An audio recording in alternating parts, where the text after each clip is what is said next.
Hello. हमारा last topic था construction house renovation, जिसके बारे में हमने कंस्ट्रक्शन से रिलेटेड रेनोवेशन के बारे में डिस्कशन किया था कि उसमें बजट क्या जाएगा, आपका स्ट्रक्चर कैसा रहेगा। और हमारा नेक्स्ट टॉपिक है इंटीरियर हाउस रेनोवेशन, कि अगर आप अपने इंटीरियर में हाउस रेनोवेट करना चाह रहे हैं तो आप क्या क्या चेंजेस कर सकते हैं, क्या चेंजेस सही रहेंगे, क्या चेंजेस गलत रहेंगे, उस सभी चीजों के बारे में आज अपन डिस्कशन करेंगे। फर्स्ट ऑफ ऑल बात आती है किचन रेनोवेशन के बारे में। काफी लोगों ने पहले किचन मॉड्यूलर बना रखे हैं, जिसके अंदर उन्होंने एसएस ट्रॉली वगैरह यूज करी हो। काफी लोगों ने नहीं बना रखे, जिनका किचन में ओनली प्लेटफॉर्म है एंड समथिंग सेल्फ बने हुए हैं। अगर आप बात करें कि जिनका ब्लैंक किचन है, जिसके अंदर सिर्फ प्लेटफॉर्म बना हुआ है, ओल्ड आपका सिंक का डिजाइन परफेक्ट बना हुआ है, बट आपको उसके अंदर मॉडिफाइड करवाना है, वहां पे मॉड्यूलर किचन आपको सेट करना है, तो आप कैसे कर सकते हैं।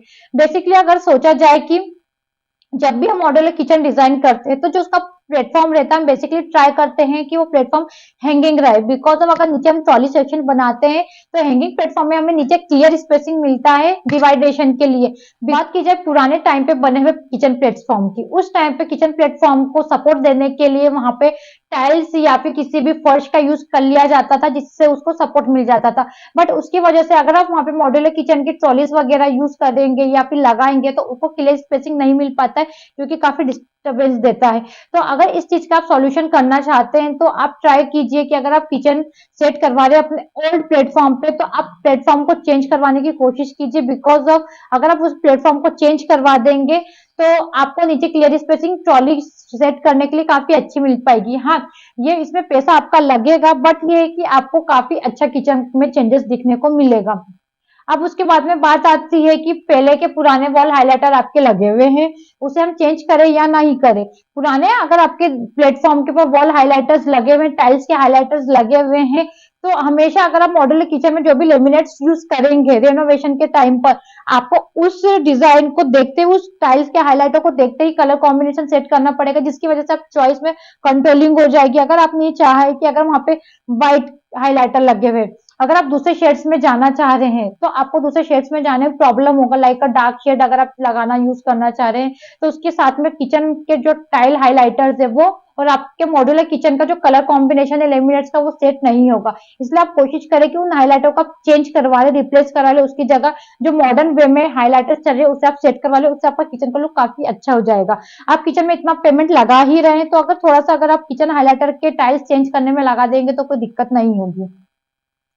सेकेंड बात करें, किसी के यहाँ मॉड्यूलर किचन ऑलरेडी पहले के बने हुए हैं, जिसके अंदर उन्होंने एसएस के ट्रॉली यूज की है। बेसिकली अभी देखा जाए तो टेंडम काफी अच्छा वर्क करता है किचन में, जो कि टेंडम को इजीली ऑपरेट करना है और उसमें कभी प्रॉब्लम भी नहीं जाती है। अगर आप उसे शिफ्टिंग करवाना चाह रहे, काफी लोग ये क्वेश्चन कर देते हैं कि मैडम हमारे यहाँ एसएस का लगा हुआ है, आप उसी में जाके टेंडम सेट कर दे, तो पॉसिबिलिटीज नहीं होती है। बिकॉज ऑफ एसएस का जो आपका किचन सेट होता है उसके लिए फिटिंग एंड ऑल सारी चीजें सेपरेटेड अलग होती है एंड टेंडम के लिए फिटिंग्स अलग होती है। तो आप ये क्वेश्चन अपने डिजाइनर से ना ही करें तो आई थिंक अच्छा होगा। काफी लोग ये सोचते हैं कि हम बाहर का लेमिनेट चेंज करवा देते, न्यू लेमिनेट लगा देते, तो पुराने लेमिनेट को निकालने में, न्यू लेमिनेट को प्लेस करने में अगर आप जो कारपेंटर भैया को जो पेमेंट देंगे ना, उतना ही पेमेंट आपका में न्यू किचन बन जाएगा। तो आप चीज का ध्यान रखिए। कॉस्टिंग हमेशा रेनोवेशन में लेबर के लिए बढ़ ही जाता है। आप लोगों को लगता है कि नहीं क्या करना है, सिर्फ लेमिनेट तो शिफ्ट करना है, पर लेमिनेट को निकालना सबसे बड़ा टास्क होता है। लेमिनेट निकलता ही नहीं है, और अगर आपने उसी लेमिनेट के ऊपर नया लेमिनेट लगा दिया तो वो लेमिनेट में बबल्स आ जाएंगे, क्रैक्स आ जाएंगे, जिसकी वजह से आपका वेस्ट ऑफ मनी काफी ज्यादा होगा। हाउस रेनोवेशन में अब चलते हैं बेसिकली बेडरूम्स पे, आपके सोफा डिजाइनिंग पे एंड वॉल पैनलिंग डिजाइन पे। काफी लोगों के यहाँ पे पुराना फर्नीचर ऑलरेडी होता है, जिसे वो सोचते हैं कि हम रेनोवेट कर ले, उसका मटेरियल हमारा यूज हो जाए, हमारे बेड के ऊपर जो लेमिनेट लगा है उसकी जगह दूसरा लेमिनेट लगता है, उसे रिप्लेस कर दे। ऑलमोस्ट क्या होता है, जब भी आप न्यू बेड बनाना चाह रहे हो और आपका ओल्ड बेड बना हुआ है तो उसमें कुछ चेंजेस नहीं होंगे, उसी को जाके आप रेनोवेट नहीं कर सकते, उसको पूरा लेमिनेट चेंज करना पड़ता है, देन उसके बाद में उसको सेट करना पड़ता है, तो उसमें भी काफी ज्यादा खर्चा लग जाता है। अभी यूट्यूब पे और अगर देखा जाए तो पिंटरेस्ट एंड ऑल पे काफी सारे डीआईवाई हैक्स होते हैं, पर वो जो डीआईवाई हैक्स होते हैं वो लॉन्ग लास्टिंग नहीं होते हैं।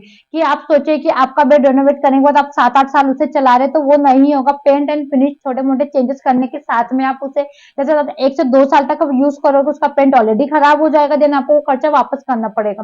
तो आप एक चीज का ध्यान रखें कि डीआईवाई अलग चीजें होती है और हाउस रेनोवेशन में बड़े बड़े चेंजेस बहुत ज्यादा अलग चीज होती है। ये लोगों को समझाना बहुत ज्यादा जरूरी है, बिकॉज ऑफ इन सारी चीजों की वजह से मिसअंडरस्टैंडिंग एंड मिस गाइड काफी ज्यादा लोग हो रहे हैं, तो आप इस चीज का ध्यान रखें कि अगर आप हाउस रेनोवेट करवा रहे हैं, अगर आप बेड चेंज करवाना चाह रहे हैं, आप एक चीज कर सकते हैं कि उसी का मटेरियल आप यूज कर सकते हैं। काइंड ऑफ अगर देखा जाए, फॉर एग्जाम्पल आपका बेड पुराने प्लाईवुड से बना है, तो आप उसे पूरा ओपन करके आप वही प्लाईवुड न्यू बेड को डिजाइन करने में लगा सकते हैं, जिससे आपका थोड़ा सा कॉस्टिंग वहां बच जाएगा, जो प्लाईवुड में खर्चा आपका आना है। बाकी का जो आपका लेबर कॉस्टिंग है वो सही वही रहेगा, उसमें कोई चेंजेस नहीं होंगे।